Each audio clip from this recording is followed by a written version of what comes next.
Yeah. Let me see if it comes up on your subscription feed or whatever.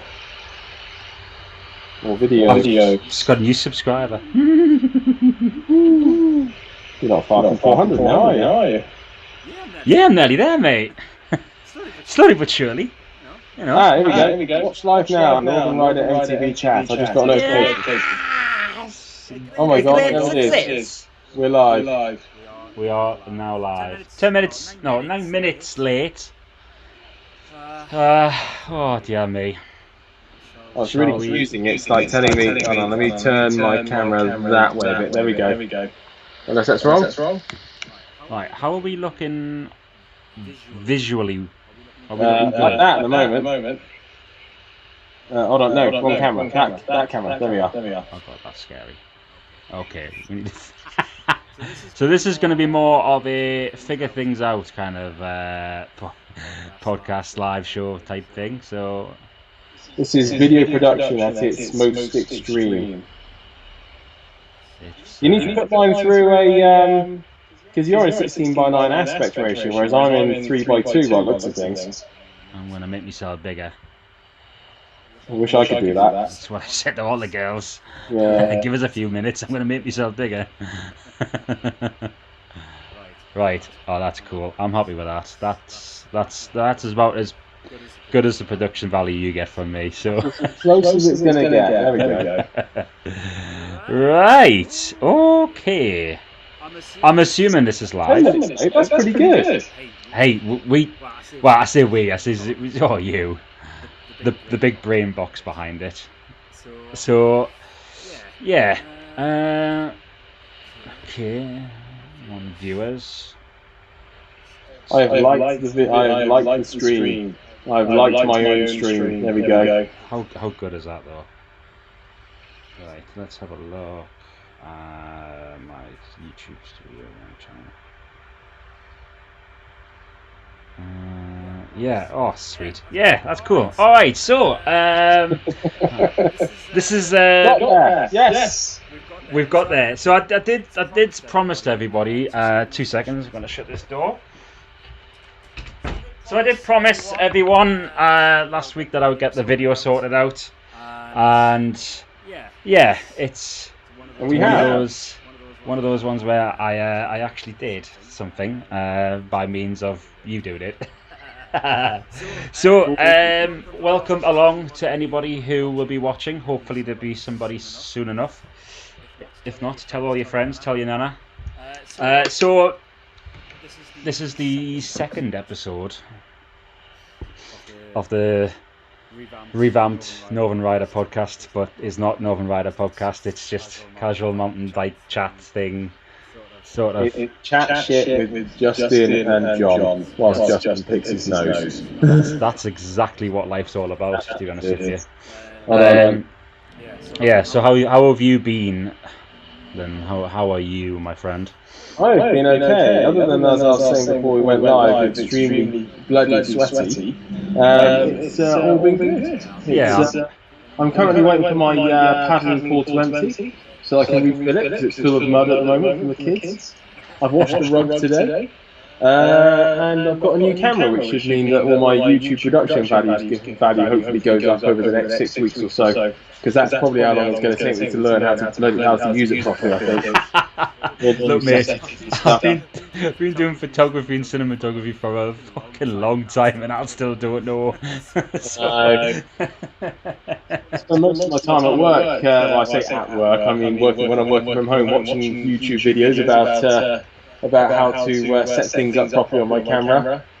It's a nice life being paid to do that. It's brilliant, mate. Yeah. If anybody from my work ever watches this, I do actually do work. I vouch for him. I've seen him do lots of work. You typed something or whatever one day. It's fine. Don't worry. So, recent being goings ons and stuff like this. You are. Well, I'd like to point out that you're near completion of the Bambuza project, are you? We are, in fact. That's recently been to the bike shop, and where they reamed out the head tube and they also faced and rethreaded the threads on the bottom bracket, and we're almost at a point where we're ready to build it up. We're going to do that this week at some point, so it's going to be Tuesday or Thursday. I think it's either going to be tomorrow or Thursday. That's pretty sick. I mean, to be honest with you, it came from planks of wood to like the bike. Yeah, it looks really good. It looks really, really good, to be fair. Compared to what it looked like when we first started, we're on episode 10 now. And I think there's probably another 3 or 4 episodes in it, so that's 13 or 14 weeks worth of work. It's a lot of work. It is a lot of work. I mean, you can go to the Bamboo Bicycle Club and get them and pay them, I think it's £600 to do a weekend build, and you get to use all their jigs and stuff, and they have proper metal jigs and all this kind of stuff, and they've got experts helping you and things like that, and so you can get a bike done in a weekend. But I wouldn't say it's for people who know nothing about bikes to just come and build one. You need to have some know-how, and it's a lot harder than they make it sound in the blurb. Put it that way. I think it's the way to put it.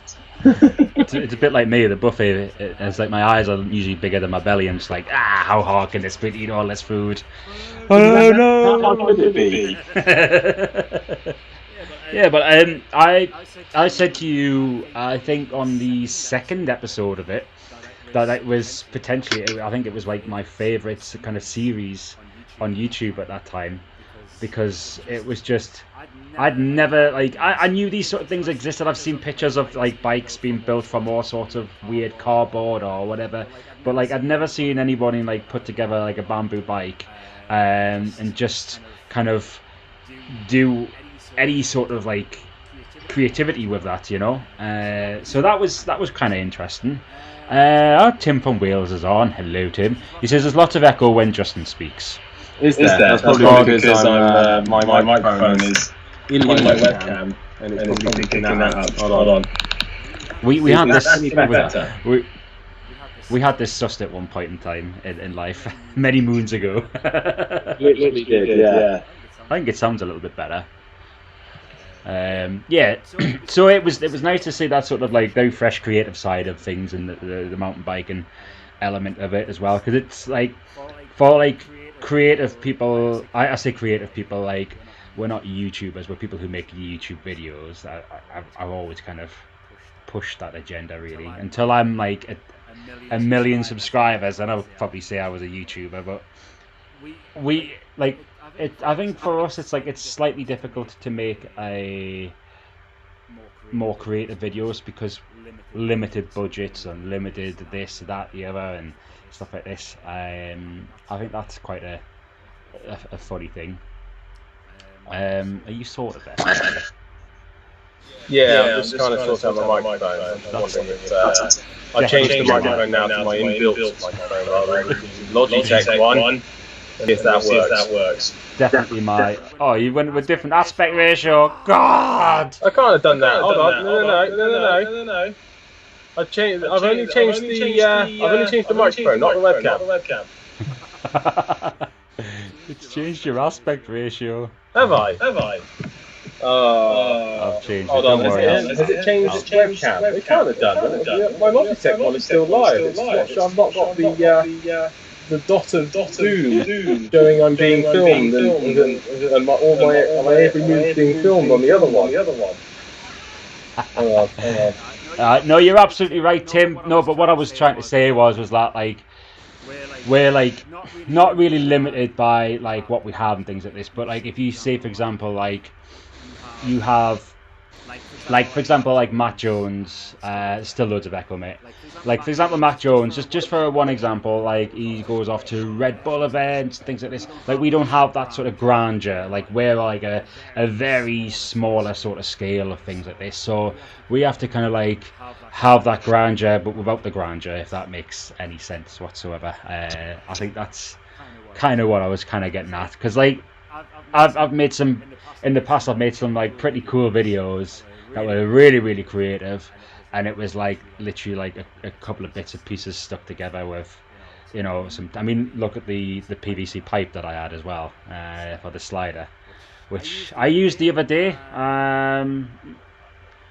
So it's still getting used. I'm just not putting it in videos at the moment. I don't know why. I think I've just not been feeling those shots. I don't know. Yeah, maybe I should start mass producing it and sell it, become a millionaire by selling PVC piping. On Skype. Sorry? I know what's happening on Skype. What it's doing is it's your computer picking up my because the stream that it takes from Skype is delayed when it goes through Streamlabs. So what it's going to do is you talk to me and I talk back to you. And then the microphone from Skype picks up my speaking and then pumps it out through Streamlabs. Oh dear. On a delay. So I think what you have to do is I think there's an option in Streamlabs to really quieten my side down. Okay. Desktop audio. Right. I've put your desktop audio down a bit. I've got that really unnerving. I've got the stream on my phone and I'm listening to it. And it's that weird where when somebody talks and then, or when you're talking on the phone and you hear your voice being repeated back to you and it throws you completely. So strange. Hold on, does that work? I'm listening to myself like 15 seconds ago. It's a weird thing hearing yourself. Yeah. That's still bad.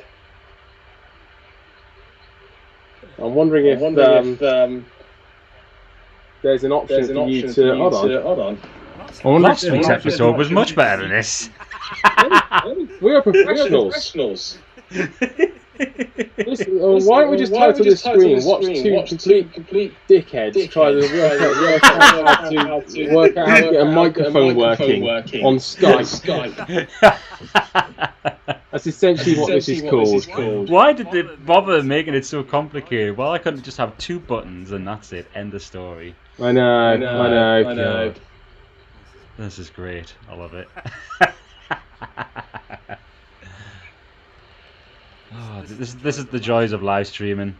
Because it's not that we didn't try anything beforehand. It was just like it was getting on, and we're like, "Come on, we've got to get this live stream on the go."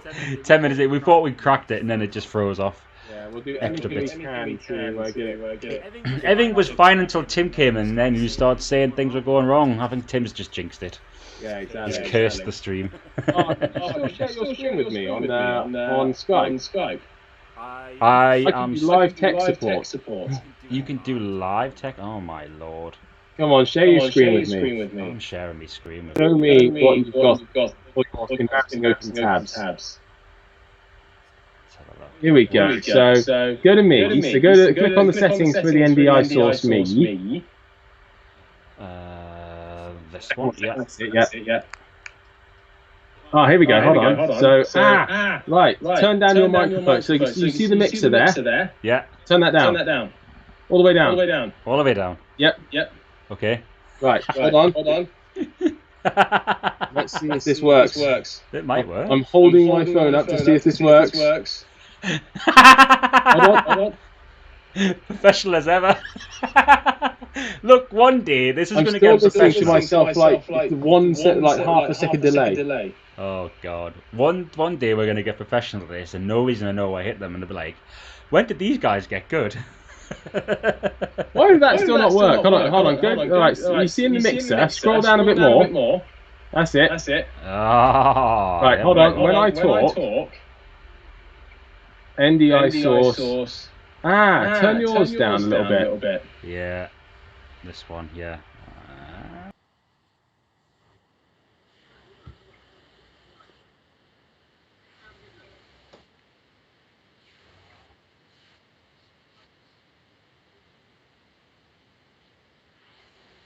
Yeah. Hold on. I've just got to the bit where you're saying turn yours down a little bit. Yeah. Hold on. Now Ah, and now you're silent. Ah, no. Turn yours up, and you see that one on the bottom that's making noise. Turn that down. All the way? Yep. Yeah. Now turn that up. Turn that one up. Yeah. Okay. There you go. Hey. Because it stopped echoing. Hearing Justin once is enough. Yeah. Cool. All you need is me multiple times. Just imagine multiples of me. Multiples. Oh my lord. It's bad enough. Can you imagine? I used to do this as a job when I worked for PC World many moons ago. Quite frankly, my dear. Perfect. You got it. Yes. It's working. Fantastic. So, welcome to the stream. Yay, it's been perfect since the start. Oh my god. Oh my life. Yeah, wow. There we go. Thank you everybody for bearing with us. Thanks for your patience, folks. Do appreciate it. But now we know how it's fixed and stuff. There you go. You can stop sharing your screen now. Oh god. Oh, I'll stop that and it'll just be like, it's broke again. Yeah. Boo. There we go. There we go. Fantastic. Excellent. We're back on the horse again. There we go. See, now you know how to do this for next time, though. This is why I got you on the show, mate. me and Lou last week were just like, got a prick like me doing this, eh? me and Lou last week were just like, fuck it, let's just do whatever. Yeah, get that little bastard Justin on. He doesn't care, does he? Where's me tech slave? Cool. Exactly. So you are nearly finished with your bamboo bicycle, which I'm really excited to see the end of that, mate. I can't wait. It's gonna be epic. Oh yeah, it looks really sweet. It's funny, like at the beginning of the build, the owner, who wishes to remain anonymous on this one, he was like, this looks really shit. I'm like, no, don't worry. Give it time, it'll happen.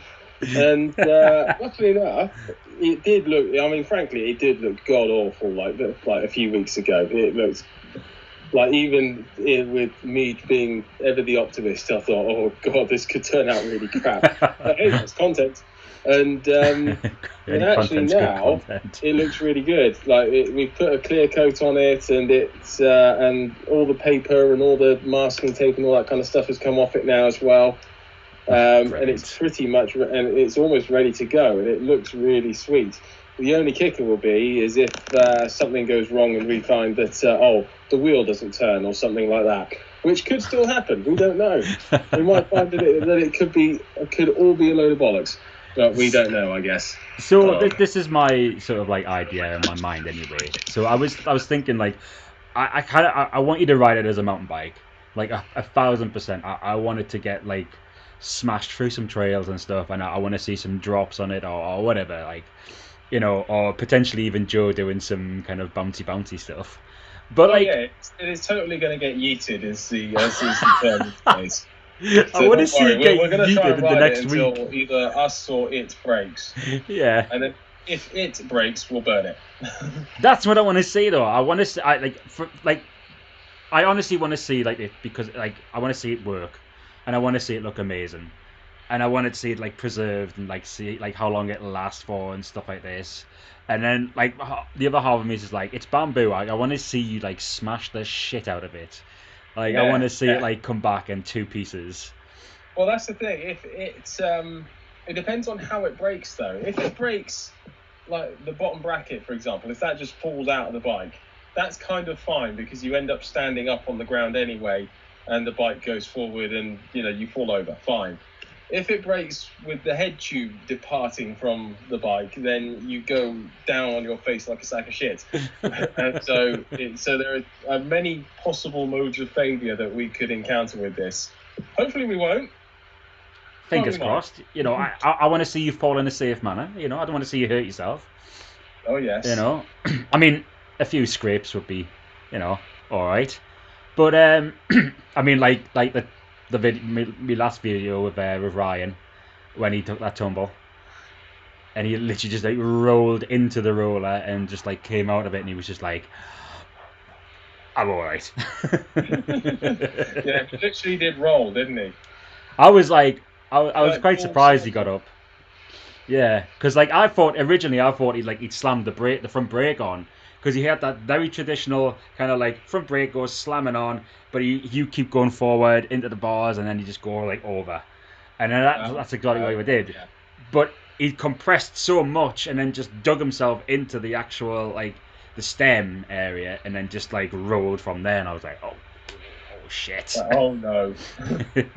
So if the bamboo bike breaks, obviously that's going to be glorious, like a glorious moment, and it snaps, and you're going to get it in high definition, slow motion, and whatnot have you. What happens to the parts? Because obviously you've put some money into this as well, not just buying the bamboo frame. Well, the parts have come from a donor bike. Right. Okay. So if the frame breaks, the parts just go back on the donor frame. So it's kind of been done in a way that is not quite so bad in terms of the monetary outlay. I think though, because the original spend on the frame itself, so the frame kit I think is just short of £400. And then outside of that, we've had to buy additional epoxy, additional gloves, additional bits of kits in order to make sure that the jig was put together right. So we needed extra wood and things like that for it.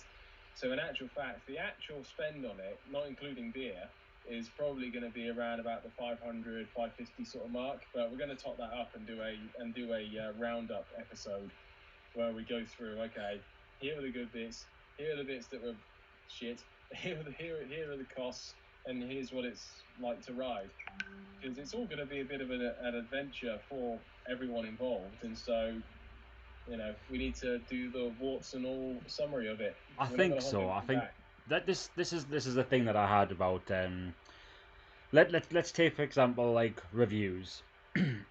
If say for example if a mountain bike company gives MBUK a bike to review.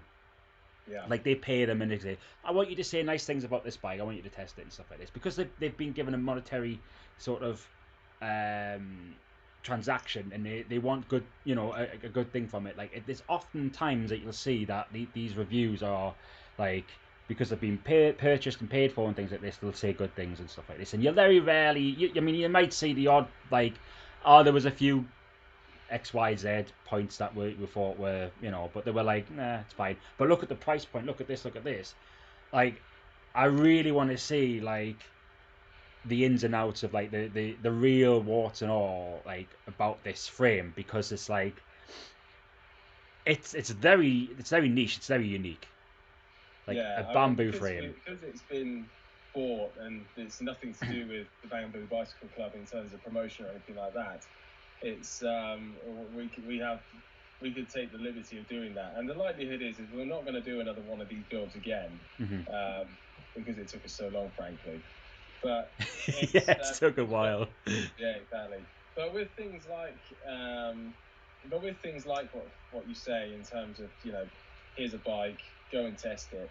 Even if you don't get paid directly for that, there's almost a feeling of obligation that you have to say something good about it for fear that they won't then work with you another time, for example. Yeah. And so it's kind of like you have to be very, very clear with companies saying, look, I'm going to give you some honest feedback here. Is that what you want?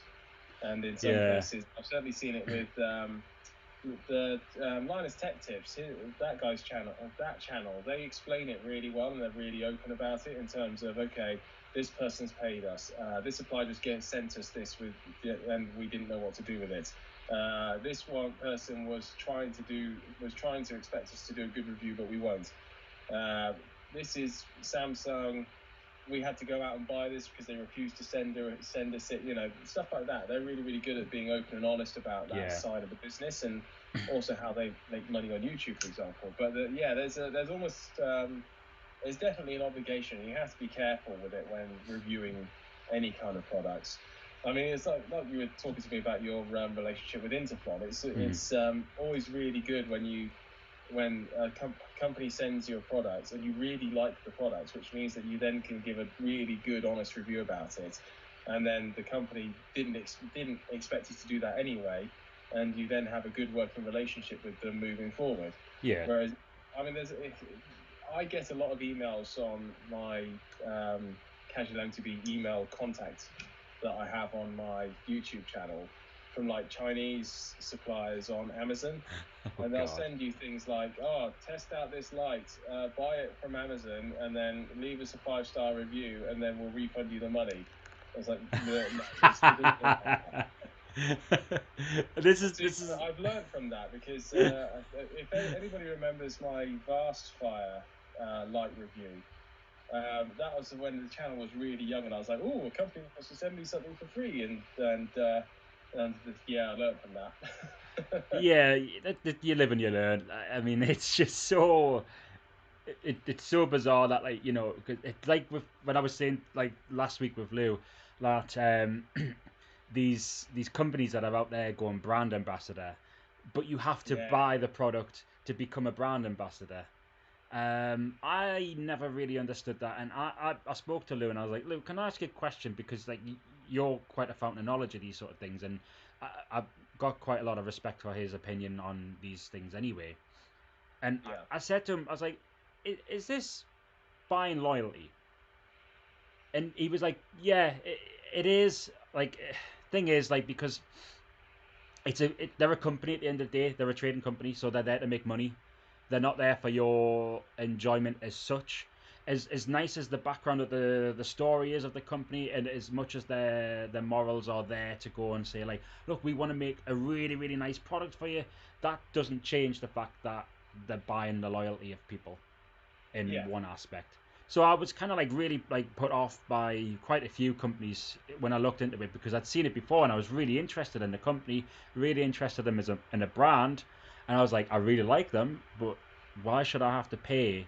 And I'm not suggesting for 1 second that somebody comes up to me and goes, oh, you've got like, you know, like 600 followers on Instagram, I'm going to give you free shit. Like, absolutely not. I'm a freelance photographer. I do freelance cinematography and things like this. You know, I do little projects every now and then and stuff. Like, I'm not like well renowned or anything like that. In fact, I'm pretty sure nobody hardly even knows I exist. I get work coming in and out every now and then, and it's always a blessing that I do get that. Especially, for example, like with the graphic design stuff and things like that. That comes in quite a bit more regular because it's a bit more popular and stuff like this. But at the same time, like I would, if a brand came up to me, I would fully appreciate it if they turned up to me and they said, like, look, we really like you as a person. We really like you as a personality. We think that your content is good.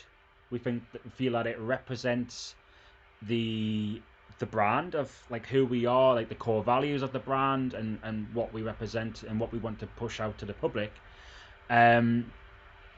You know, we're interested in working with you now, because as Lou said, like a trade for a trade, so they're providing me with something and I'm providing them with, you know, photography, like photo shoots, cinematography, so like videos, reviews, all that kind of stuff, which in reality it takes a few days to do or whatever, or it takes a few hours to do or whatever like this, but you're not buying into the time, you're buying into the experience of somebody.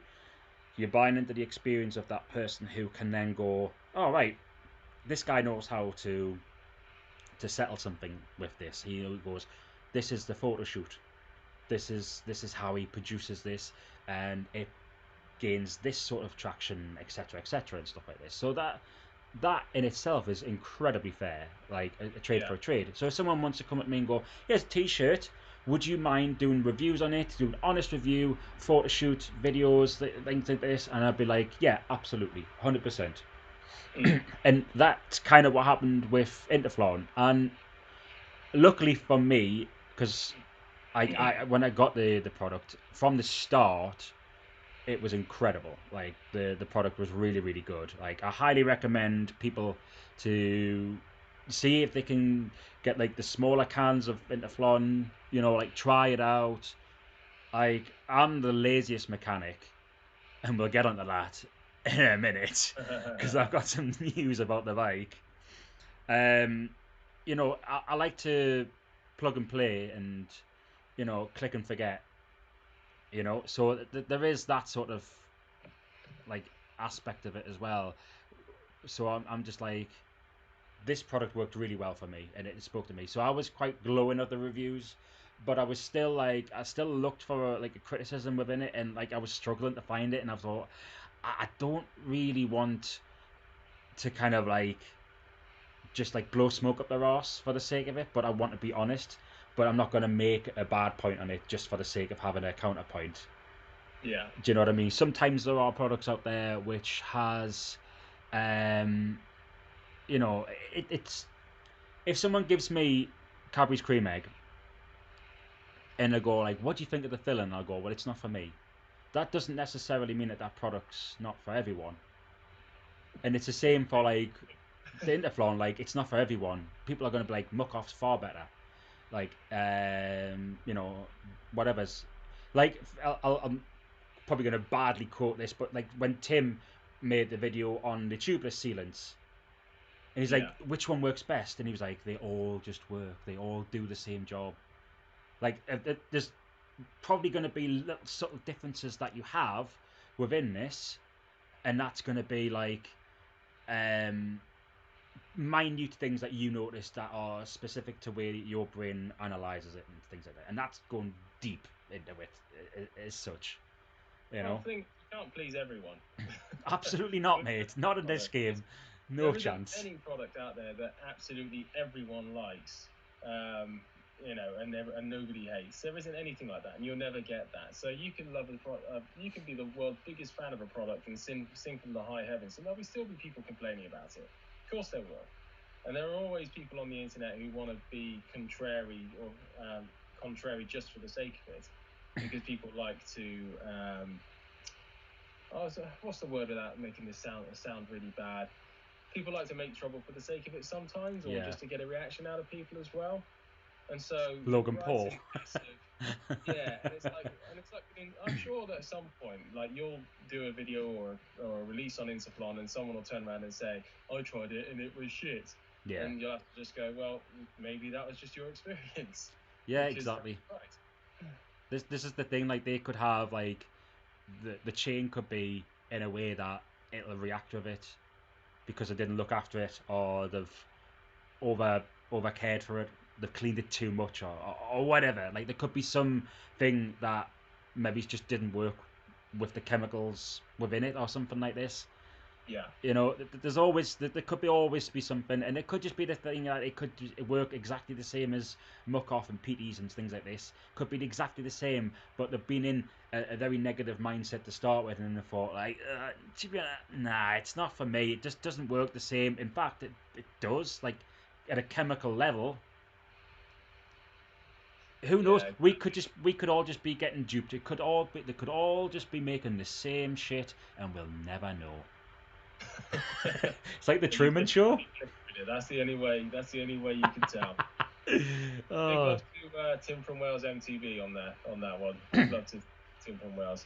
Another good point Gareth has said. He's mentioned Chris Harris, the Top Gear presenter, who many moons ago, when he was because I followed Chris Harris quite closely, and many moons ago he actually got banned from driving Ferraris because he gave one of them a bad review. Yeah.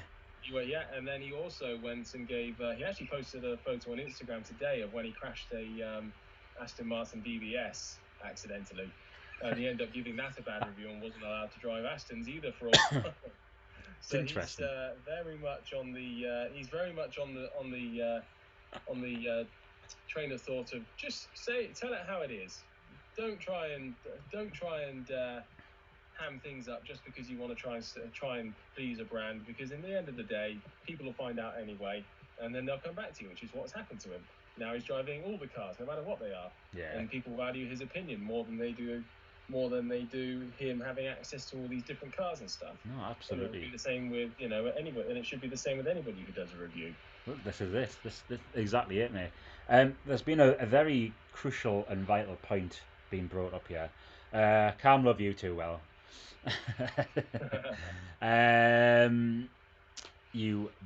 He's my favourite boiled egg. He's bald, so that's why he gets called the boiled egg. What I love is that these guys are honest. Yeah, I'll be honest. You know, sometimes I'm a bit too honest. Gets us into trouble sometimes. Two lads having pub chat. What's not to like? I mean, absolutely. I mean, you made a crucial point there. Two lads having pub chat.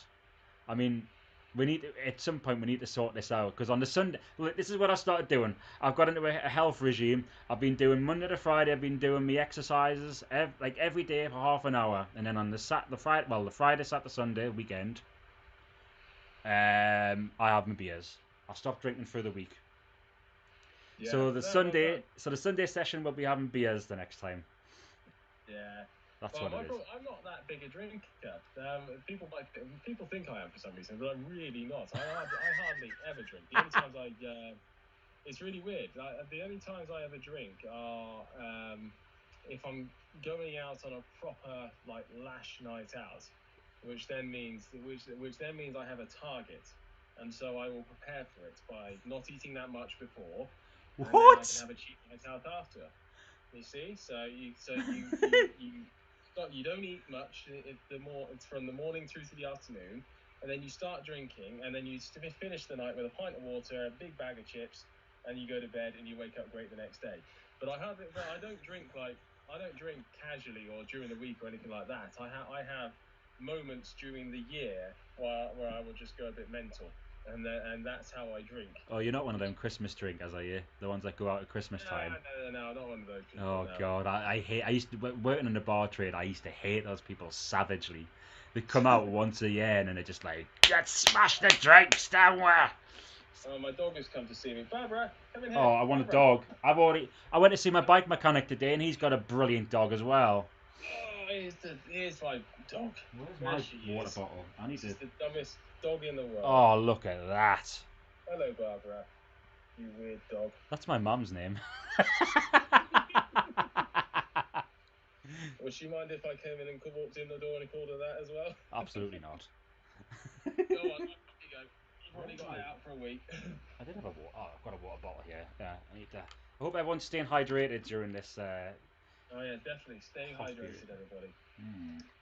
I'm almost finished mine already. I'm down to the last third, and I think I'm going to finish that very quickly. Try to get about 2 or 3 litres in a day. I'm a psychopath. It's still 30 degrees out here in my shed, and I can feel the sweat running down my back as we speak. You are glistening like hot honey. Yeah, I'm literally a Instagram model now. Instafot. Yeah. So, this is what I want to talk to you about as well. Is the bike has been put in.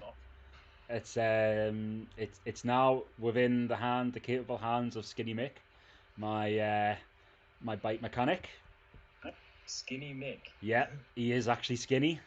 Oh, that's not an ironic name. It's not an ironic name. No, he is. I'll have to see if I can try and post his Instagram up. Basically, he has been racing for about professionally for 20 years, I think so.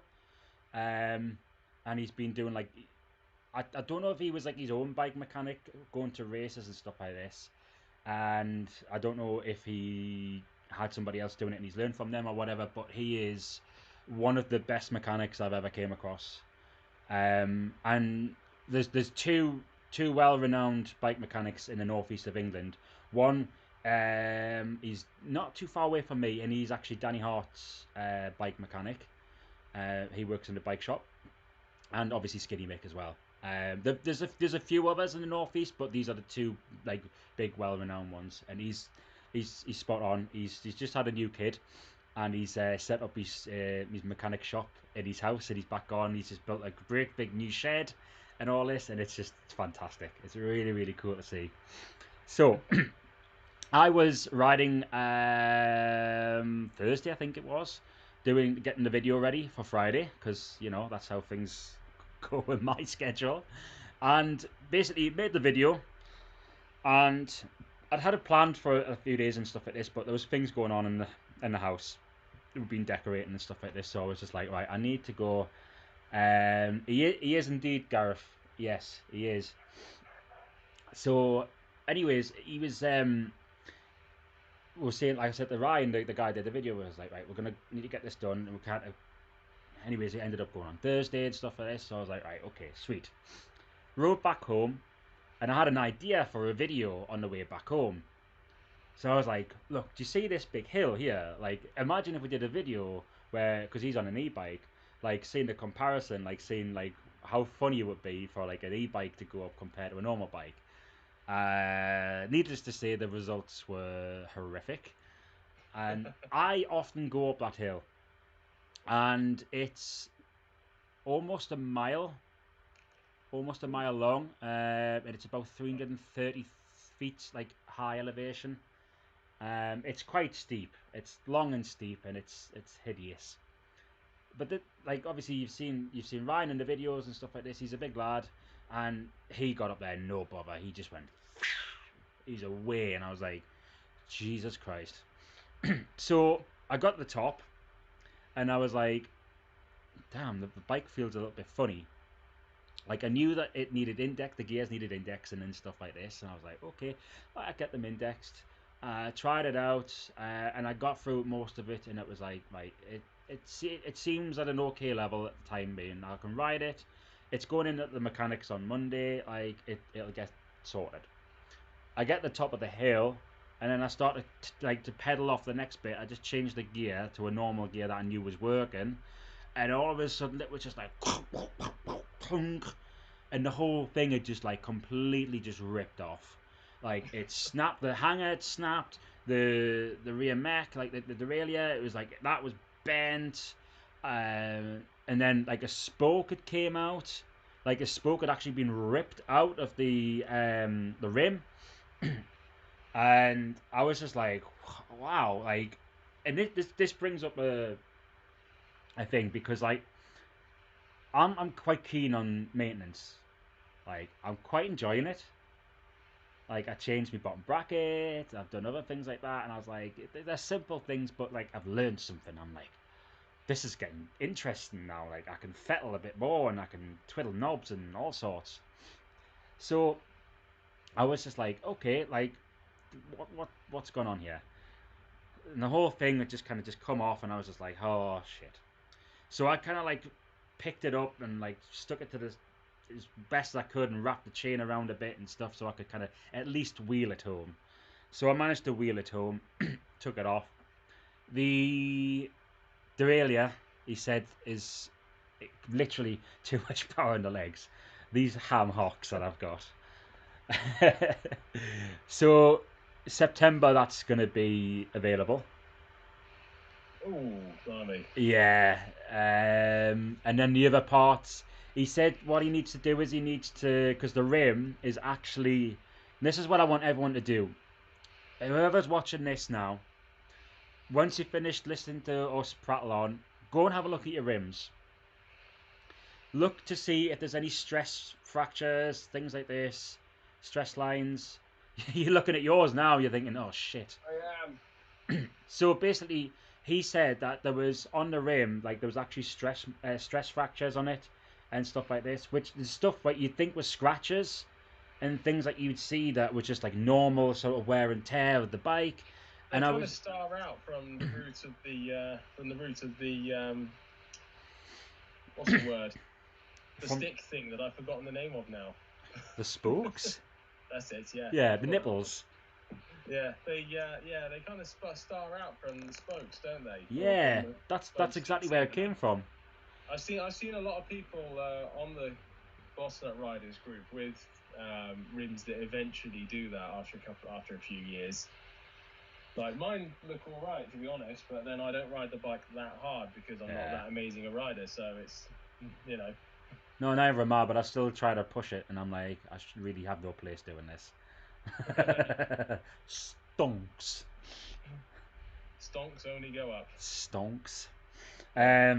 Yeah, so I really highly recommend people to go and please check your rim. You know, that rim. It could be battered. Your rim could be battered, and that's the thing. And I never even considered thinking about it. Like that was never a thing, and I was just like, oh god. And he said like, so the whole rim needs replacing, and he says like there's a lot of play in the back, and I was like, is that the rear triangle? Does that need? Because I knew that was an issue with Caliber bikes, and I was like, with the Evo, and I was like, I just need to get a rear triangle. I can maybe speak to Caliber, and I can go on a big whole long adventure with this, and we'll see where this goes. And he's like, no, it's like the bushings, because they're a certain type of bushing, because they've got like they're like a self-lubricating. You're talking about these ones back here that are right at the back of the bike? Yeah, mate, yeah. Yeah. So he says like there's either some damage done, or they're loose, or that there's something gone wrong with them. And he was literally wobbling the back end, and I was just like, Jesus, like I'd never noticed this. Like I don't grab my bike and wobble it like this and think like, oh yeah, that's broken. Like, but he was like, he knew exactly by looking at it and stuff, and he was just like, he was checking things, and he was like, look this here, and he pointed out like everything that was going on with it, and he was like, do you know what? If I was you, I'd sell this bike. And I was just like, do you know what? That's not a bad thing. So it led me down this path of looking at like, what do I want now? So this is the thing. Like, where do you go from? Do you know what you want at the moment? I do. I'm really highly considering going for an enduro bike. Oh, okay. Because I love climbing, and I love going to downhill, so there's a lot of like ups and downs, and I'd really like to get involved in the enduro scene quite a bit more. Oh, okay. So it's something I'm interested in, but that being said, like I'm going to research more into it to see if I actually need an enduro bike. And I looked at also 29-inch wheels as well to see like what sort of difference that makes over the 27.5, like the 650B and stuff, and I was like, oh, I don't know. So I've been looking at the Vitus, or the is it Vitus? Yeah, from Chain Reaction Cycles. Yeah. They've had some fantastic reviews apparently. So I was like, ooh. Had a look at them, and they got an enduro bike, which was, let me have a look. I did have it up on here. It's the Vitus. About stepping up to an enduro bike, so go because obviously the Boss Nut is 130, 140-ish.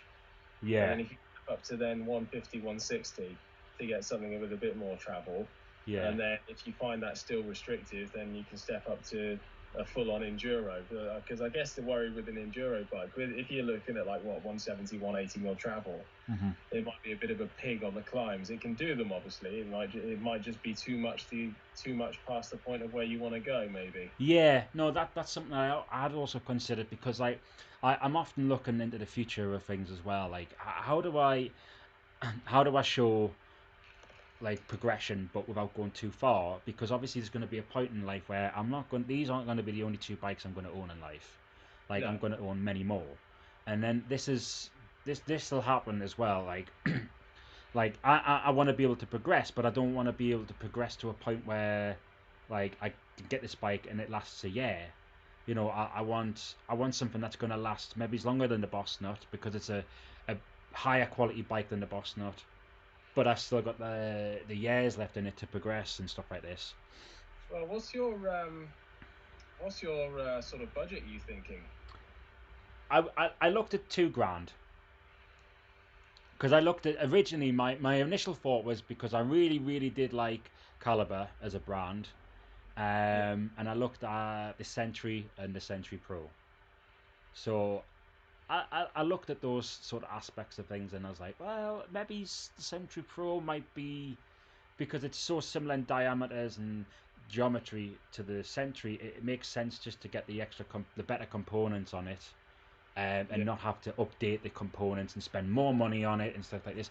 I kind of wanted a bike that I can literally just pick out of the box and go and ride, and I can go and do competitions, like just like the Funduros, the races and stuff like this. Like, that was, for me, that was something that I really wanted to do, but I didn't want to pay out of my arsehole for it, which is why I looked at things like Caliber, because like obviously you can stack your discounts and stuff like this, because like we get military discount in our family, and you know, we get like National Trust and all that kind of shit and stuff like this.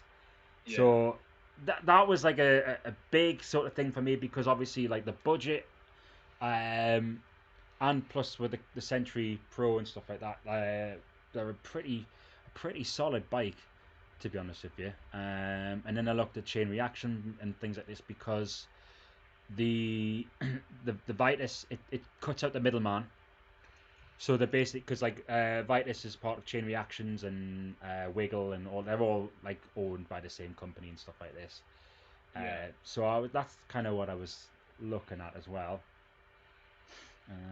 Let's have a look on the comments on here. So Orange Alpine 6, yeah. I mean, great. Like Orange as a bike company, like spot on. Like cannot fault them. There's one bike I didn't like. It had that really like sharp, like triangular rear triangle, which I didn't like. You want a bit of a curveball? Go on then. What about a bird? I looked at a bird. I was watching this Kiwi. Aris AM160. You can pick up one with the Shimano 12-speed setup for 2,300. Oh. That's in the budget. When I say $2,000, I mean like, a couple of hundred. Yeah, there or thereabouts, because you're either going to have to go a bit above or a bit below. You're never going to get two. I've known quite a lot of people who ride birds, and they always really, really rate them. And plus, you can customize the build if you want in terms of everything. Tell you what I'll do is I'll copy the link and I'll send you that in the Skype chat box. Oh. There we go. How's that for a professional? We are getting more professional as this goes on. There you go. So good. You can take that and keep that in your pocket and look at it later. Starling. That'll be way too expensive. They will be Starling. You're talking like $3 or $4 for a Starling. Jesus. Same with Stanton as well. Yeah. They are lovely, but you're talking a lot of money for them. I always wanted to get a Santa Cruz. That was like, oh yeah, I really want a Santa Cruz. But like, there's brands out there, like, like for example, like the Vitus, the Summit. Some of the components on there are really, really good. Yeah. And that's what I'm on about. Like, that I want the components features on it, because, like sometimes with like the Caliber, with the Boss Nut and stuff like this, something had to give to make it cheap. Unfortunately, It was a few bits and pieces. One which I found out, my through axle on my front wheel. And I always felt like there's a lot of people out there who bought a sub-grand bike and expected it to ride like a 10-grand bike. Yeah, and, exactly. And I was like, I mean, don't get us wrong, there are people who can smash that bike around trails. But you always find they upgrade the components when they do. I mean, all these people are running, RockShox pikes and stuff like that before they go ahead and do something like that, rather than the standard, what's it, Revelations that come on the new one, isn't it? I think, or like I've got Sectors.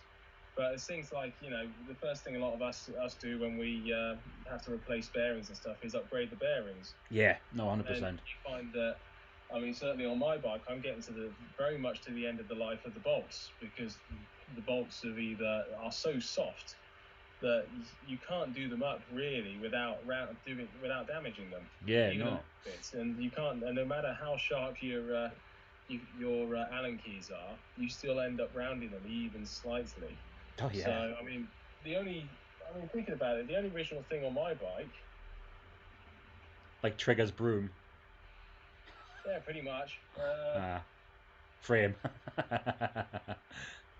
Frame and fork. That's about it. Yeah. No, yeah, it's one of those things. Yeah, it's not it's not a cheap hobby. It's an expensive hobby that we've got, and if you go into it expecting that, then you're fine. And if you get like all upset about it and going like, oh, how much does this cost? Yeah. You're in for a massive shock. I mean, if someone was to say to us now, like, to turn around and go like, we'll give you a bike of your choosing, like, I'll probably, you know what it is, I really like the Obeahs, and I saw one the other day and I was like, oh. You should go ask Fancy Dan about that, don't you? He got an Obeah, didn't he? Yeah, he's got not an Occam, it's a is it Rayon? Rayon, yeah, it's the Rayon, yeah. My God, it's Raylon, if you don't want to do the Spanish pronunciation. Raylon. It's yeah, no, like the Orbea, I just think are just absolutely stunning bikes, and the fact that you can get it custom coloured as well, which that tickles me right in the pink parts. No, well, 100%. I really like the bikes. I really like. Are they? They're not. What are they? Titanium bikes. There we go. I am titanium. Yeah. Not Enigma. Not that one. Not that one. What was it? Not Wiggle. Is it Wiggle? No, Wiggle are the. Oh, not Brand X. No. Planet X. They do some titanium frames. The one that I really liked. I took a picture of it at the cycle show, and then I looked at the website afterwards, and you could spec the bike with a completely custom paint job. And it didn't come out that much because I'm really into my hardcore hardtails these days, and I'm looking at things like the Ragley Bigwig, a lot of the Stanton and Kotick stuff. But the one that really caught my eye, which was it came out about 1,700 quid, so it wasn't that expensive. But you could get a faded paint job up the bike, so you could choose any two colours you wanted, and you could fade them in different directions. So you could go like daggily that way. You could do half and half, top and bottom. It's disgusting. Whatever you wanted, and I decided to go for like bright pink and bright baby blue on the bottom, and it just looked insane. Bit Matt Jones like. I'm just trying to think what it was. Ribble, that's it. Ribble. There we go. Ribble bikes. Big up Ribble in the house. Lush, if you have a look at Ribble bikes, because they offer steel and titanium, is what they do. Steel and titanium bikes, and they are actually quite a big company. They offer a lot of different bikes. Yeah, I've heard quite a lot about them. Gravel and off-roading and stuff, road and gravel and stuff. Well, I mean, while we're talking about frames and stuff like that, your previous video, if you haven't checked out Justin's previous video, please do. It is a thing of beauty. Hold on, I'm gonna do the what is it called? The sellout thing here. Are you selling out? Get a link, shilling. I'm gonna post it in the chat. Oh yeah, post it in the chat. That Curtis frame. Jesus. Oh, it's a work of art. Honest, like if you hadn't have warned me beforehand, I probably would have exploded. I was it's definitely a bike you admire from afar. As someone who's done welding before, and I've done brazing and stuff, that is, it's just, it's a different kind of bike, isn't it? Oh, you look at it and you're like, yeah, Jesus Christ. It's a different kettle of fish altogether, completely. Yeah. Oh, absolutely. The Mbop or Sundays is about the same price as Triple B. I don't think I'll go for a Triple B. Yeah. It's too much the same as what I've got at the moment. And this is the thing. Like I kind of want to go a bit more travel, so I can, I've got that safety barrier for bigger drops and stuff, because I feel like I am progressing, and I feel like I'm pushing myself a lot more. And I think if I stick with 130 either way, like I think I'm gonna stay there. And I want to have maybe try out different styles of geometries and things like this, and honestly, I think, to be honest with you though, if it wasn't for the Bossnut Evo, then I probably wouldn't have bought a bike.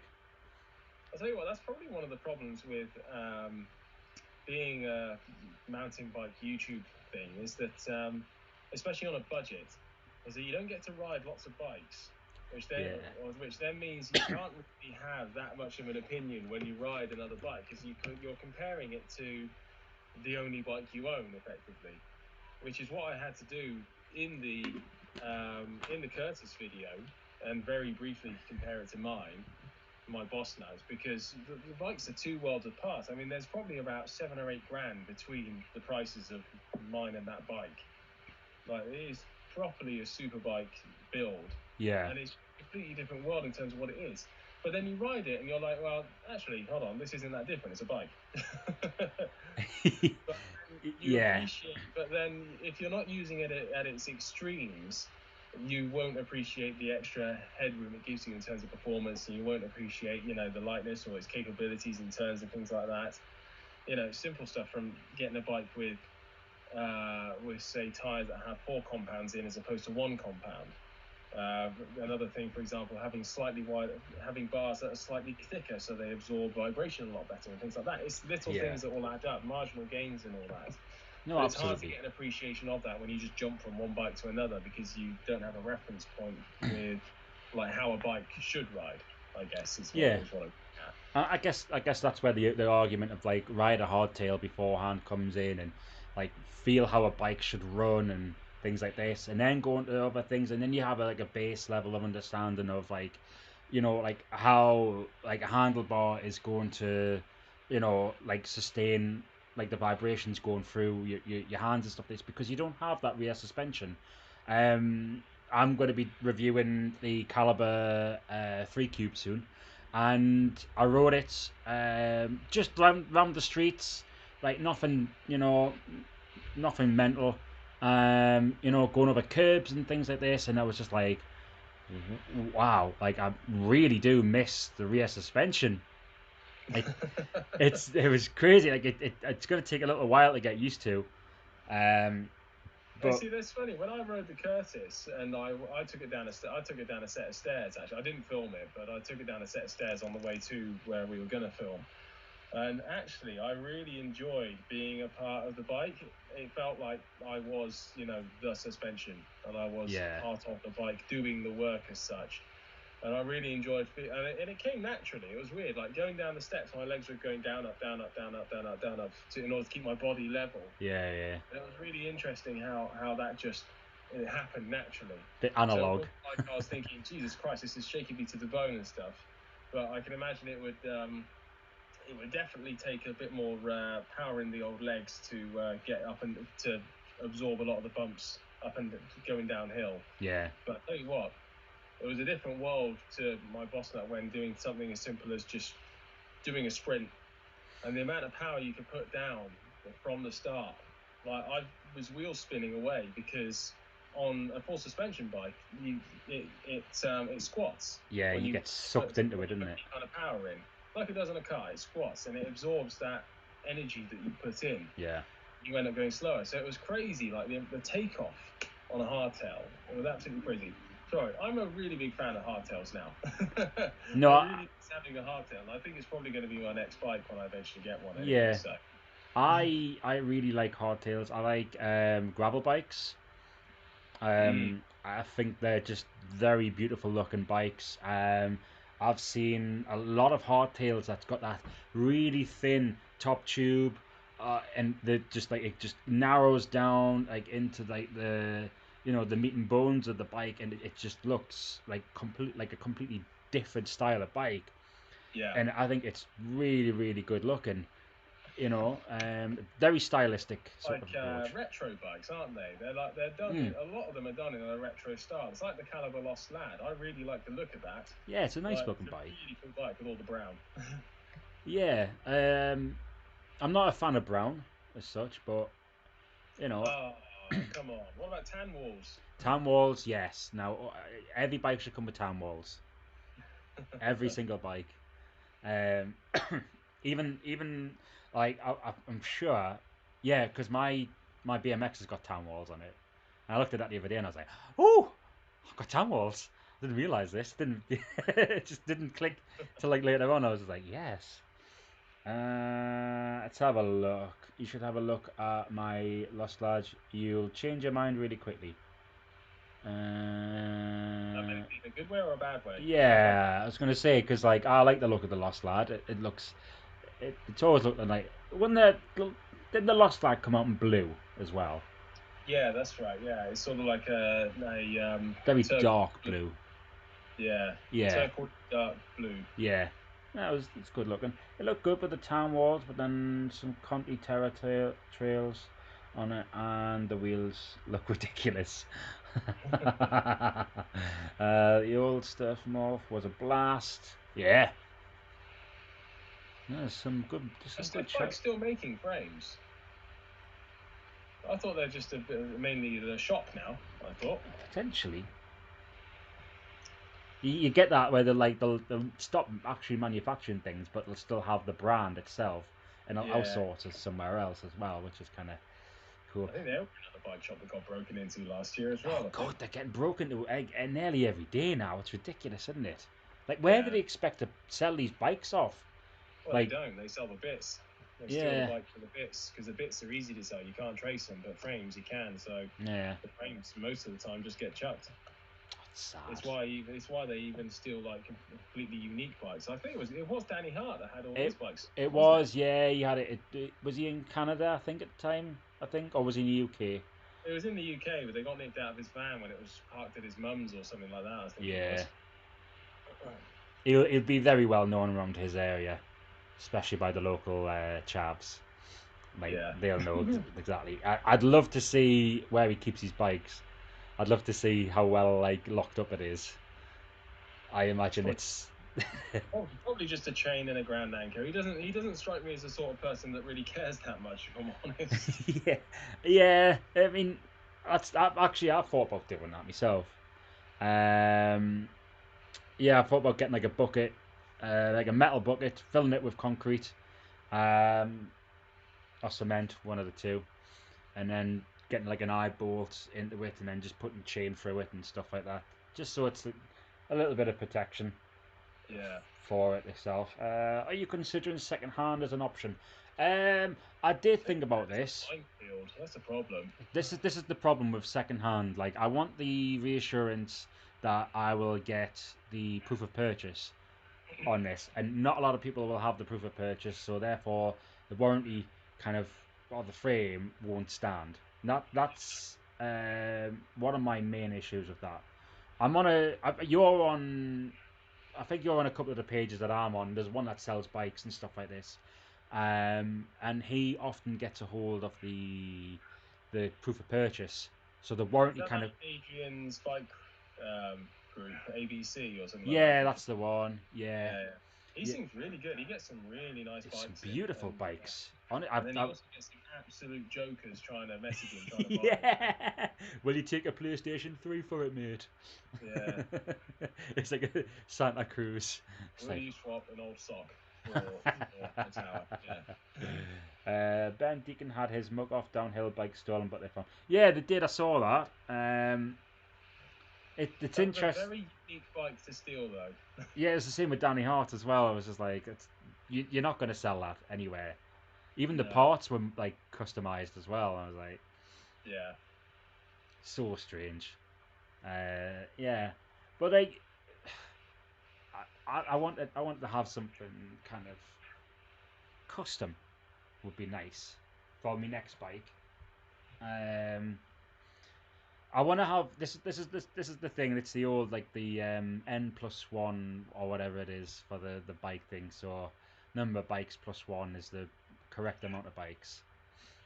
I want to have like the bike for doing riding the trails and the jumps and stuff like this. I want to have a jump bike. I want to have a gravel bike. I want to have obviously I still want to keep my BMX, but I want to have a project bike. That's the one thing I really want. I want a project bike that I can build up and do whatever and stuff like this. The Bike and Viking, he is a member on our Bossnut group, riders group.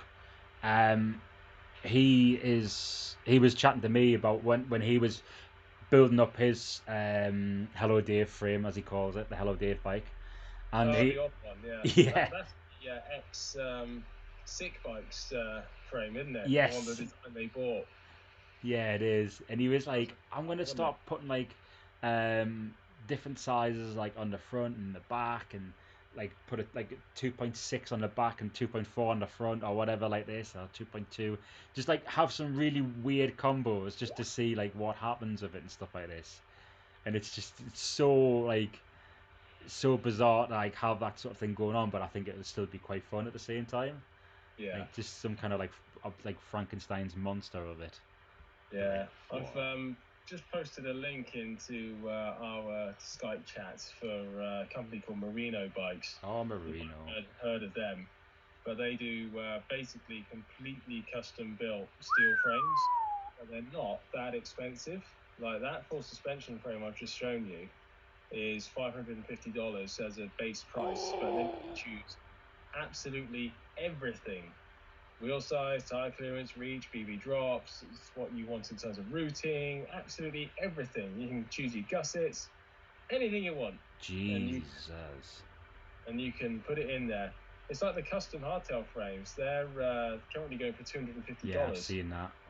Which is mental in terms of price. Do you know what I'd really like? Like a custom Northern Rider frame. That would be cool, wouldn't it? That would be seriously cool. Yeah. Oh no, that'd be really, really cool. I mean, you'd have to build up the rest of the bike, obviously. So you'd have to choose your own components and stuff. But you know, it's a way to go if you definitely want that custom feel. Oh, 100%. Like, for me, like the custom started off with. I've just seen your face there. Why? What am I doing? I think you just read a comment on here. I think he was like, the custom, the custom side of things is it's always fascinated me because like I've never really liked a lot of the colours that bike manufacturers put out. So I've often looked and I thought, I like the bike, it looks great, but the paintwork just looks shit. I'll be honest, I wasn't the biggest fan of the Evo colour. I wasn't too fussed by the orange, the orangey red. I don't even know what colour it is, to be honest with you. It's like a very bizarre reddy orange. And I said to you a while back, he says, do you know what, Justin, I really, really like your frame colour. Like, it was the best one. Oh, it was really, really, really nice colour, to be honest with you. I think it still stood the test of time. I wasn't too sure of it to start with. You know, that wasn't really too fussed by it, and I thought the orange looks all right. Actually, looks a bit better. And then, like as time went on, I was like, do you know what? No, the white with the black with like the yellow bits going through it and stuff. I thought it was actually really nice, to be honest with you. Yeah, that's funny because I remember saying to you I really hated it. Yeah. I think it's boring. So because I like quite bright colours and stuff on my bikes.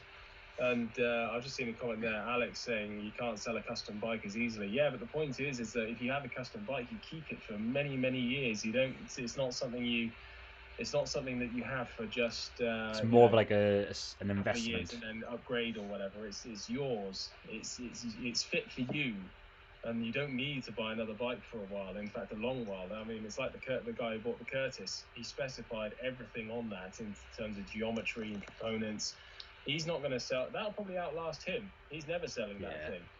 So that's the sort of mindset you have to go into when you're buying a custom bike. It's not, you're making an investment into yourself. It's not really an investment in the bike. And Gareth, don't worry, me and Dan haven't fallen out. Just Dan doesn't like doing live streams. That's all. That's what I thought you were laughing at. I was like, I'll let you answer that one. No, it's always been a thing that I've quite enjoyed doing, the live streams and stuff like this, and I got out of it, and obviously like you've had like family and this, that, the other, and Dan's been busy. He's had his guitar stuff and all that stuff. Yeah, that's a big event. I know. Jeez, what's going on? But yeah, no, I do you know what? It'd be quite nice to have him back on, like as once in a blue moon or whatever. He wants to come on for once, just to have a bit of a chat. Yeah, no, that'd always be quite cool. I think because like this is basically coming from out of my channel, like I wanted to kind of get as many people involved in this as possible. Obviously, last week I had Lou on, and he would normally be on. Like me and Lou are trying to do it like every week. And then in the occasion that he can't, because like Lou's got other things going on and whatnot have you, you know, I want to get other people on and stuff like this, and you know, but me and we've always had some kind of little projects going on, or we've had little discussions about things and this, that, the other. All the time. Yeah, it's no, I've always quite enjoyed streaming with you. Yeah, so speaking of projects. I've got a couple of projects. One I can't talk about, so I don't know why I mentioned it. Why did you do that? Everyone knows, it's like, what are you doing? All on tenterhooks, and you can't tell us what it is you're actually doing. Well, the other one is it's available tomorrow. So tomorrow at 12 o'clock, I'm going to be releasing the first of hopefully a long line of series. Basically what it is, it's real talk with like riders. So what I decided to call it was Tales from the Trails. I was spelling it wrong the entire time that I was doing it and stuff, so I had to double check that as well. So I was like, thank God I double checked that. Yeah, so this, sorry, go on. Yeah, which one is it? Is it Riders with Tales or Tales that Riders Tell? I think it could be one or the other. Yeah.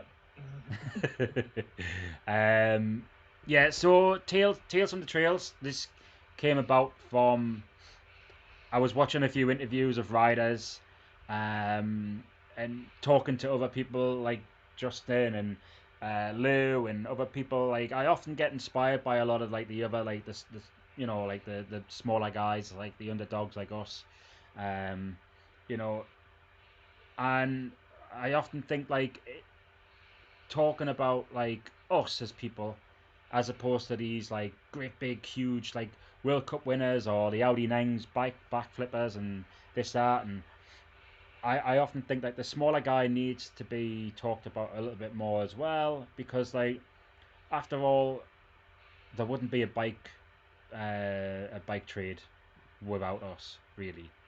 And that's not just to say that like we're more important than these athletes and this, that, the other, like, because everyone's important. We're all at least one part of a bike to make the bike work. And I like to kind of focus on the smaller guy and just discuss like exactly like what these people have been through, like how have they progressed, and these are literally like 2-minute interviews, and you're getting like just a small snippet of people and stuff like this. So the first one I discussed with was Ryan. So he's the guy that I've been doing a couple of videos. So if you haven't already checked them out, take a look at like who Ryan is and some of my other videos. Like you'll see him on like the jumping videos and stuff like this. He basically got back into riding and stuff like this recently, and he hasn't jumped before. So I was like, come down to the jumps. I'll teach you how to jump from what I can and stuff like this, and we'll figure it out together. He did really well on his first time, then his second time he's just done fantastic, and he's getting there. I'm sure he won't mind us saying this, but he's a big lad, and he's got his weight to contend with, and also he rides an e-bike as well. So fair play to him. Like he's absolutely smashed it out of the ballpark. He's doing incredibly well with it, and he's quite a nice young lad. He's quite entertaining. He's got his own little YouTube channel going as well. I think he's closing in on 100 subscribers, I think it is. He's doing really well. So if you want to go check him out and have a look at him, his videos are quite, I would say, different to mine and Justin's. Like they're his own style of video and stuff like this. But yeah, so the whole project is me interviewing people with their bikes and learning about them, what they've rode and things like this. I ask like specific questions, and it's gonna progress and it's gonna get better as it goes. It's gonna start to turn into something like a fine wine, I would hope. But I'm putting a lot of like cinematography into it, multiple camera angles, this, that, the other, and stuff like this. So yeah, I've really enjoyed it, and I'm learning about like how to do interviews and stuff, which you think was just stick your camera in someone's face, and no, there's a lot more to it than meets the eye. And I realized after making the video with Ryan that there's some questions which I should have asked to kind of place him in a better standing of explaining his history as such. So there's a lot that people will probably say, you should have said this, you should have done that, and I'm like, I know, but I went ahead and did it anyway because I wanted to kind of like, I kind of almost wanted to get it out there and show the warts and all, kind of filmmaking from me, so like people see me progress as well. So it's not just like them as people, and maybe I'll come back to them at a later time and we can say like, oh, you know, I've progressed this much better and this, that, the other, and stuff like this. So that's been the little project that I've been getting on at the moment. So that starts tomorrow, and that's going to be like, once I get people involved in that, then I kind of produce them and put them out and stuff like this. So it's not going to be like a weekly thing. It's going to be like once they get put out. So it's not going to be spamming it up too much. And then obviously I'm getting like the little help videos and stuff like this. And they've all been put into a nice little playlist for you all. So you can all check that out. Yeah, that's going to be really good. I mean, it's always interesting to hear people's stories of how they got into biking, and everyone's different in terms of how they did it, you know. I mean, for example, nobody in my family bikes, so I had to get into it myself. But other people would have had, you know, it would have been a key part of their upbringing and all this kind of stuff, or it might have been by accident. They might have transferred over from another sport like motocross and stuff like that. So there's all sorts of different ways that people come into the sport, and it's always really interesting to hear. Apologies anybody who could hear the incessant dog barking in the background. There's a lady about 3 doors down from me who has 2 sausage dogs, and all they do is fight at each other all the time. And then I yelped a bit myself. Thankfully, I put the microphone on mute by that point because I had a wasp coming in, buzzing around my face. So if you saw me wave my arm around frantically, that's what happened. I thought it was the spiders back again. Oh, no, the spiders aren't too bad in here at the moment, to be fair. They're all right. I've only got those little tiny daddy long leg style ones at the moment, and I don't mind those. Yeah, they're all right. The big hairy ones that are a bit, and the false widows, which we get here now, which are the little bastards. Oh, yeah. Doesn't bear thinking about. I actually kept your video lengths on the interviews short, so they're only going to be 2 or 3 minutes. That means they're easily digestible, and people can sit and watch a few in a session. Yeah. So once you've built up a few in a playlist, I think that's going to be really easy for people to just sit there and binge, basically, which would be really cool. It's something different though. That's the thing. Like I wanted to produce something different for people as another form of content, because like the main source of output from us is mountain biking. It's riding bikes, and it's gonna be like, oh, I went to this trail, I did these jumps, or like I've built this bike up, or I did this maintenance. Like it's all gonna be like bike related, but nobody really seems to do like the stories behind people, or that they don't look at the riders themselves. It's like it's more concentrated on the bikes, and kind of wanted to kind of almost humanize it in a way, like if that makes kind of sense, because it's all very mechanical and it's very like oily, and it's, you know, bits of metal and stuff like this. So I kind of wanted to kind of like do something like that, which was kind of different.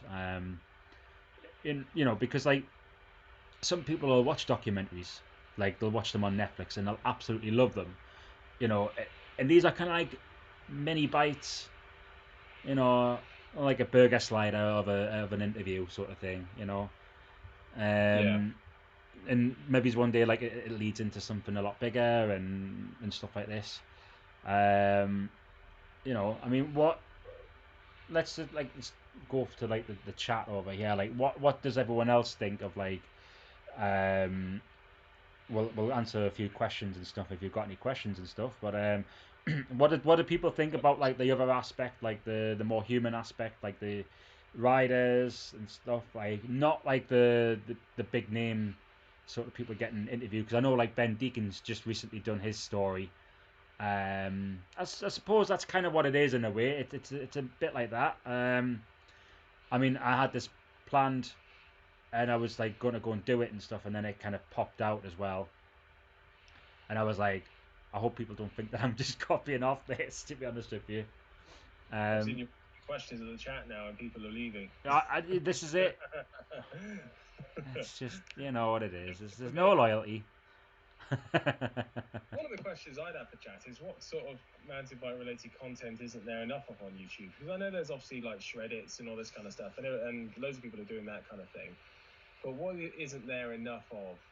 Like what don't people cover really in the YouTube space these days? Yeah, that's always interesting. Give us some content, please. Yeah. Just remember the chat is lagged behind by like 20 seconds, so we won't get an answer for ages, and we'll think they're being lazy. Lazy chat. Respond before the speed of light allows the messages to be sent. Local heroes. It depends on how you look at that, because I'll give you an example. So for me, growing up in the ski sort of world, in across Germany and across Austria, the local heroes there are the local downhill racers, and they are basically World Cup athletes.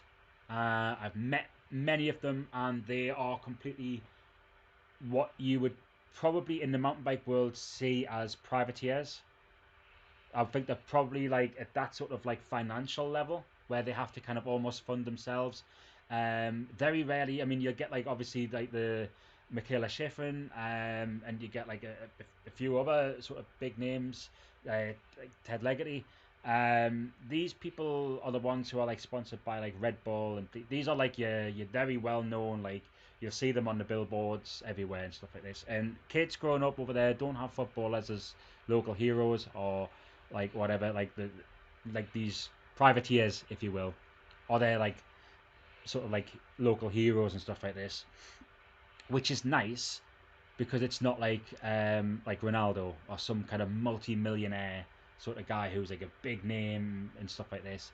You have a high chance of meeting these people, skiing with them, or like coming across them and having an interaction with them, and that's for me that's important.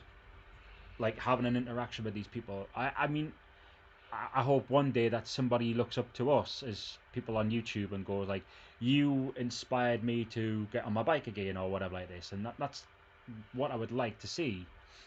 Um, so local heroes is I would think would be a fantastic idea. Especially when you've got, um, you know, especially when you've got like elements like for example Skinny Mick. Like I would say he'd be like a kind of like a local hero because he's like a great bike mechanic and he's been racing for like 20 odd years and stuff like this. So yeah, no, absolutely. I still find that name funny. It's great. I wasn't expecting to see him like that. I was just like, I was if someone gets called Skinny, usually they're kind of like a fat guy or whatever like this. Yeah, exactly. I've just finished watching all of Breaking Bad, and there's a character on there called Skinny Pete, and that always made me laugh. Skinny Pete. Skinny Pete. Yeah, exactly. It's great, man. Yeah. So no, there's definitely there's a lot that can be done with that. A lot that can be introduced and played with, and it'd be nice to see like the unsung heroes, if you will. All right, so we've been on an hour and a half now. I think it's probably time to call it quits. I think because like I wanted to stay on a little bit longer than an hour. I wanted to kind of keep it maybe at an hour, but because we've had all the technical malfunctions to start with. Yeah, we've had a good run though. We've had a good run. We don't want to outstay our welcome. Yeah, but no doubt, Justin, you'll be back on it at another time as well. Like. Oh yeah, definitely. You'll be hard pressed to stop me coming on. And we'll probably get like you, me, and Lou on as well. We'll have a three-way going on. We'll get a three-way. We always love a three-way. That's what it's all about. Right. Party. Well, thank you to everyone who has joined in and stuck with us. Cannot thank you enough. Like that, like seeing people staying in here and chatting and like enjoying this content and stuff like this. It's really, I really do appreciate it, and I know also yourself as well there, Justin. Give me just 1 second. What I'm going to do is because I'd like as much as this is on my chat on my channel, like I also want to be able to give like other people a shout out as well. I'm going to post your link to your YouTube channel In fact, I'm going to put the. Did you put your? I put my video link in earlier. Did you? I'm going to put it. I'm going to put it in again. Because very much, dude. I'd like people to go to your channel. So you're on 1.68 k viewers, subscribers now. Yeah. I'm slowly rising up the ranks of YouTube, as they say. That's really, really good to see, because I've been. Oh, hang on. I've been watching your channel for like a long time. Oh, actually, I can't put it in this. Can I? Need to sign in. I'll tell you what. I'll put a link in. So when this all stream's finished and stuff like this, you'll see a link down below. Go and check out Justin's channel. I know a lot of you will probably have been in and done it. You're already subscribed to his anyway, but like, go and check him out anyway. That'd be really much appreciated. And if you haven't already subscribed to myself as well, then go ahead. You know, obviously subscribe to both channels. Yeah. But thank you very much for coming along, Justin. It's been an absolute pleasure as always. It's always nice to get you on. Justin, who followed you first? Who followed me first? Was it you, Gareth? It probably was you, Gareth. It's like, oh god, I should have known this. Oh god. You're a long timer. Yeah, I can't remember when I subscribed to your channel. It's been over 2 years. It's been a while now, hasn't it? Yeah, because I started my channel over 2 years and you started before me. Yeah. So, oh god. Actually, I don't want to think about it. I know, I'm getting old. Yeah, oh god. Yeah, well. Existential crisis. Right, well, thank you very much, everyone. You've all been absolute stars, legends, and champions, and all sorts. And I will see you all next Sunday. You'll probably see, well, obviously you see my face, but you might see Justin's face that way. You might see Justin's face, or you might see somebody else's. Who knows? Who knows? Right, well, it's going to get better next week, by the way, because we know what we're doing now. Exactly. Smashing. Right, okay. I'm going to end the stream now. So thanks very much, and I'll see you all.